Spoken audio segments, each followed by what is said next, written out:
Hello everyone, study with Linu में आपका स्वागत है। I hope you all are doing well. हम डिस्कस कर रहे थे structure of atom, class 11th का चैप्टर सेकंड है। काफ़ी पोर्शन इसका हमने कंप्लीट कर लिया है। अब ये चैप्टर ऑलमोस्ट कंप्लीट होने के टाइम पे आ चुका है। जिसने प्रीवियस वीडियोस नहीं देखी हमारे चैनल पे विजिट करके देख सकता है। Completely NCERT and CBSE based है और इस सब की पीडीएफ्स जो है आपको मिल जाएंगे हमारे टेलीग्राम चैनल में स्टडी विद लीनू में। कंटिन्यू करते हैं आज का टॉपिक जो हम डिस्कस कर रहे हैं, एनर्जीज ऑफ ऑर्बिटल। ऑर्बिटल्स की एनर्जीज के बारे में अब हम जानेंगे यहाँ पे। The energy of an electron in an hydrogen atom is determined solely by the principal quantum number। principal quantum number को हम रिप्रेजेंट किससे करते हैं? n से रिप्रेजेंट करते हैं।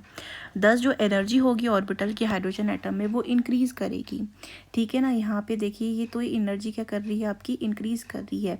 यहाँ पे s में देखिए एक 1s यानी कि प्रिंसिपल क्वांटम नंबर n की वैल्यू कितनी है यहाँ पे 1 है ना। 1 से एनर्जी किसकी ज़्यादा होगी यहाँ पे आपकी 2s की ज़्यादा होगी। लेकिन 2 और 2s और 2p की क्या होगी यहाँ पे बराबर होगी। ऐसे अब 2 और 3 के कंपैरिजन में अगर हम करते हैं तो यहाँ पे 3 की जो एनर्जी होगी वो ज़्यादा होगी। अब ये 3s में हो, 3p में हो, 3d में हो। ठीक है।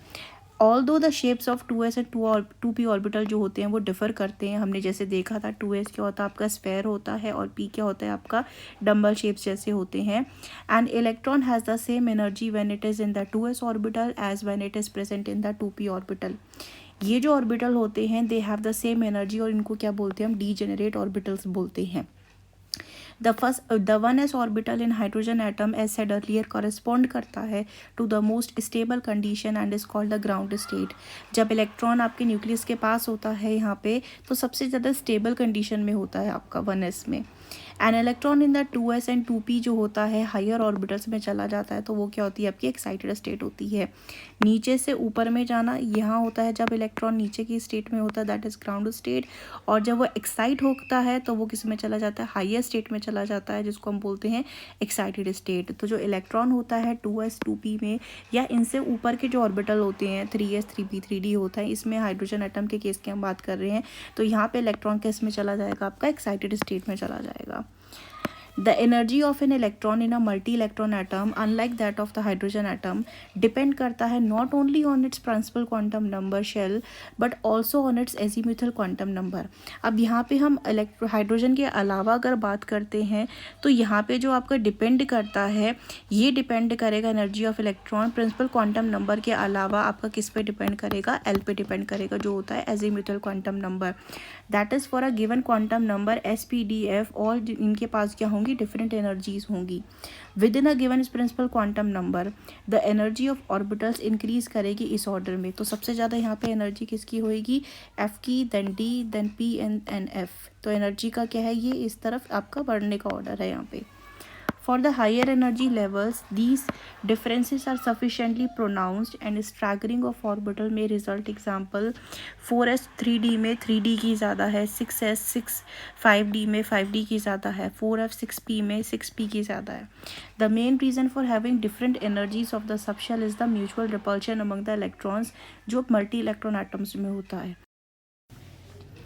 यहाँ पे अगर हम बात करें द ओनली इलेक्ट्रिकल इंटरेक्शन जो प्रेजेंट होता है हाइड्रोजन एटम में is the attraction between the negatively charged electron हो गया और पॉजिटिवली चार्ज्ड न्यूक्लियस हो गया, क्योंकि इसके अलावा तो वहाँ पे और कुछ भी नहीं है। बट मल्टी इलेक्ट्रॉन सिस्टम की अगर हम यहाँ बात करते हैं तो besides the presence of attraction between the electron and nucleus यहाँ पे क्या होता है, रिपल्शन होता है in the terms between the every electron and other electron present in the atom. दस जो स्टेबिलिटी होती है इलेक्ट्रॉन की मल्टी इलेक्ट्रॉन एटम के अंदर is because total attractive interaction are more than the repulsive interaction. अगर जनरल बात करें तो जो रिपल्सिव इंट्रैक्शन होता है इलेक्ट्रॉन्स का आउटर शेल में with the electron in the inner shell are more important. यहाँ पे क्या हो रहा है ना, जो आपके इलेक्ट्रॉन्स प्रेजेंट होते हैं आउटर शेल में और जो उससे पहला वाला शेल होता है जिसे हम इनर ऑर्बिटल कहते हैं या पेनल्टीमेट शेल बोलते हैं, आगे आप जानेंगे इसके बारे में, इनके बीच का जो इलेक्ट्रॉन का रिपल्शन होता है वो ज़्यादा बेसिस डिसाइड करता है यहाँ पे। On the other hand the attractive interaction of electron increase होता है with increase in the positive charge जिसे हम बोलते हैं ZE ऑन द न्यूक्लियस, यानी कि जितना ज़्यादा इलेक्ट्रॉन के ऊपर चार्ज पॉजिटिव चार्ज इंक्रीज होता है उतना ज़्यादा वो बढ़ेगा। Due to the presence of electrons in the inner shell, जो इलेक्ट्रॉन होता है आउटर शेल के अंदर will not experience the full positive charge of the nucleus. अब अगर हम यहाँ पे बात करते हैं जैसे कि यहाँ पे क्या आपका न्यूक्लियस आ गया सेंटर में, और यहाँ किनारे इसके क्या हैं, ये बाकी आपके ऑर्बिटल्स हैं। तो यहाँ पे अगर हम इसे और बड़ा कर देते हैं समथिंग लाइक दिस, ये ऐसे और ये ऐसे हो गया। अब ये अगर इनर ऑर्बिटल आ गया, ये आउटर ऑर्बिटल आ गया, तो इसका इंट्रैक्शन न्यूक्लियस का इन इलेक्ट्रॉन का ज़्यादा हो जाएगा ना, एज कंपैरिजन करें हम इसके साथ का।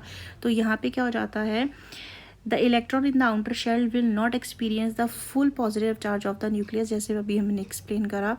The effect will be lower due to the partial screening of the positive charge on the nucleus by the inner shell. ये शेल के इलेक्ट्रॉन क्या कर देते हैं, इनर शेल वाले स्क्रीनिंग कर देते हैं यहाँ पे। This is known as the shielding of the outer shell electron from the nucleus by the inner shell electron, and the net positive charge जो एक्सपीरियंस होता है आउटर शेल इलेक्ट्रॉन का, उसको हम क्या बोलते हैं यहाँ पे, इफेक्टिव न्यूक्लियर चार्ज बोलते हैं। Despite the shielding the outer electrons from the nucleus by the inner shell electron, the attractive force experienced by the outer shell electron increase होता है जब इफेक्टिव न्यूक्लियर चार्ज क्या होता है आपका, इंक्रीज होता है। अदर वर्ड्स में अगर यहाँ डिस्कस करें तो जो एनर्जी और अट्रैक्शन होता है between the nucleus and electron decrease करता है कब, जब ये एटॉमिक नंबर क्या होता है आपका, इंक्रीज करता है। यहाँ पे आगे यहाँ पे देखिए, अगर हम both the attractive and repulsive interaction depend करता है आपका upon the shell and the shape of the orbital in which the electron is present. Example अगर यहाँ पे देखिए, अगर इलेक्ट्रॉन जो प्रेजेंट होता है आपका स्पेरिकल यानी कि एस ऑर्बिटल में प्रेजेंट होता है, शील्ड करता है आउटर इलेक्ट्रॉन को from the nucleus more effectively as अगर हम कंपेयर करते हैं पी ऑर्बिटल से। सिमिलरली इलेक्ट्रॉन जो प्रेजेंट होते हैं पी ऑर्बिटल में शील्ड करेंगे आउटर इलेक्ट्रॉन को फ्रॉम न्यूक्लियस से more than the electron present in the D orbital. Even तो अगर हम यहाँ बात करते हैं ऑर्बिटल्स की, all these orbitals are present in the same shell.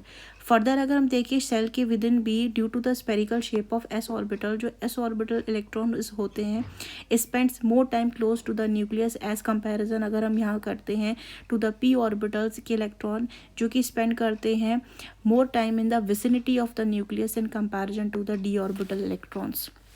क्योंकि एस इलेक्ट्रॉन्स आपके क्या होते हैं, वो क्लोज होते हैं न्यूक्लियस के, तो इसका ज़्यादा टाइम स्पेंड होता है न्यूक्लियस के साथ में इस कंपैरिजन करें पी से।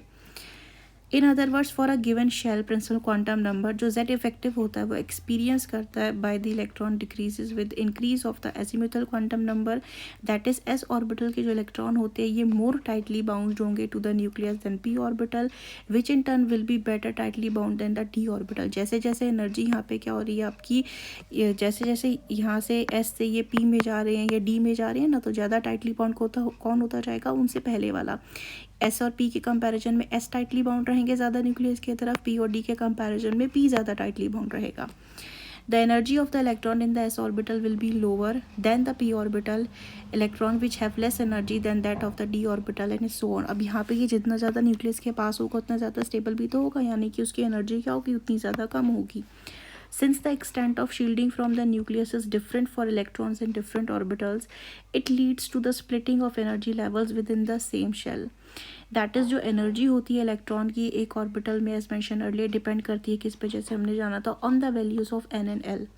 Mathematically, the dependence of the energies of the orbitals on n and l are more quite complicated, but some simple rule is that जो lower value होती है n plus l की of an orbital, ये lower energy होती है इसकी। अगर दो ऑर्बिटल होते हैं जिनकी सेम एनर्जी वैल्यू होती है n plus l की, तो यहाँ पे क्या हो जाएगा, the orbital with lower value of n, ये क्या हो जाएगा आपका ज़्यादा और लोअर एनर्जी की स्टेट में होगा।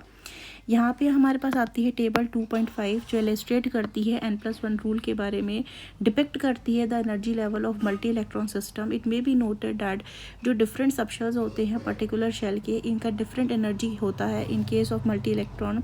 हाउएवर इन हाइड्रोजन एटम की बात करें तो इसका जो होता है सेम एनर्जी होता है। Lastly it may be mentioned here that energies जो होती हैं ऑर्बिटल की in the same subshell decrease करती हैं, सेम सबशेल में होती हैं, यानी कि एस पी डी में अगर होती है तो ये क्या करेगी, डिक्रीज हो जाएगी। अगर यहाँ पे आपका इंक्रीज हो जाएगी, सॉरी, यहाँ पे अगर क्या हो जाता है आपका एटॉमिक नंबर बढ़ जाता है। एग्जाम्पल अगर यहाँ पे देखें 2s orbital of hydrogen atom is greater the energy होगी इसकी than the 2s orbital of the lithium atom, and that of the lithium is greater than that of the sodium. तो ये सीक्वेंस है यहाँ पर। हाइड्रोजन का आपका 2s में होगा, सेम है ना, ये सब आपके ऑर्बिटल सारे 2s में है। तो इन 2s में कंपैरिजन करेंगे सब में, तो सबसे ज़्यादा एनर्जी किस में पाई जाएगी, यहाँ पे हाइड्रोजन में पाई जाएगी, then lithium, then sodium and then potassium. यहाँ टेबल की बात करें तो ऑर्बिटल आपका 1s होता है। 1s का मतलब क्या हुआ, n की वैल्यू कितनी हो जाएगी, इसकी 1 हो जाएगी। l कितना हो जाएगा आपका, l s दिया है तो s की s होता है, s पे क्या होता है आपका 0 होता है, तो l की वैल्यू हो जाएगी यहाँ पे आपकी 0 हो जाएगी। और n+1 क्या हो जाएगा यहाँ पे 1 + 0 दैट इज़ 1 हो जाएगा। ऐसे ही 2p की यहाँ पे अगर हम बात करते हैं तो 2p में क्या हो जाएगा, n की वैल्यू कितनी हमारे पास 2 है, प्लस p कितने में आता है हमारे पास, p 1 में आता है तो 1 लिख देंगे। ये कितना हो जाएगा हमारे पास n + l में 3 हो जाएगा यहाँ पे। अब यहाँ पे 2p की क्या है आपका लोअर एनर्जी वैल्यू आ गई यहाँ पे, किससे एज कंपेरिजन करेंगे अगर हम 3s या 3p से करेंगे, क्योंकि ये किस पे डिपेंड कर रहा है आपका, ये सब डिपेंड कर रहा है आपका एजीमुथल क्वांटम नंबर पे डिपेंड कर रहा है और प्रिंसिपल क्वांटम नंबर पे डिपेंड कर रहा है यहाँ पे एनर्जीज जो होती हैं। तो ये था आज का हमारा डिस्कशन जो हमने करा है। I hope you like this video informative. If you do then like share and subscribe our video. Thank you for watching this video.